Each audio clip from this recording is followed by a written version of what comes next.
Hi, I'm James Vilsek, Adjunct Professor of Percussion at Morehead State University and Doctoral Candidate at the University of Kentucky. We're here today to talk about the KMEA Primary Snare Drum Audition.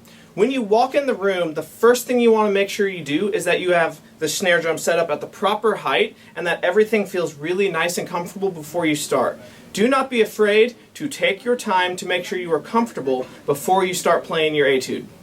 When it comes to Delaclue, sticking is often a hot topic, but the most important thing to remember is that you have a consistent sound and that you have a very good pulse. So when we look at the very first measure, I choose to stick it as 3 rights instead of alternate as right, left, right. That works best for me because I feel like there's an agogic on the downbeat. But if you sound better alternating, make sure you choose the choice that is best for you.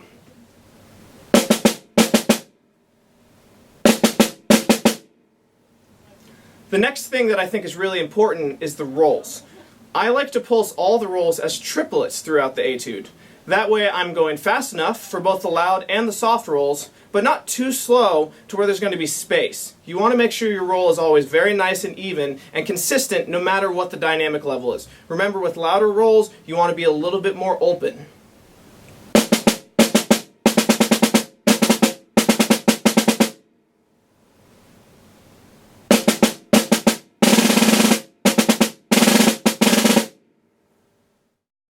When I'm playing the flam accents pattern, I choose to play with Swiss stickings, but another very valuable option is to alternate it with the normal flam accent pattern. Again, choose what is best for you and what's going to sound the most consistent.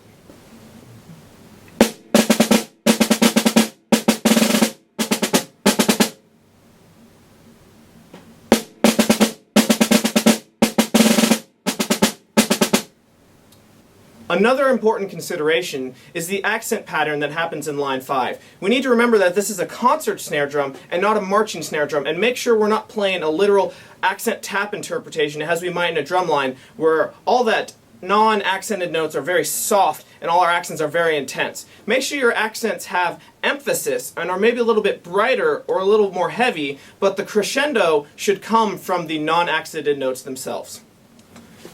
It can be a little tricky to interpret the grace note in front of the roll in line 6, but what I like to do is just play the grace note early enough, maybe a little earlier than a normal flam, to make sure it comes off as purposeful before I get into the tremolo.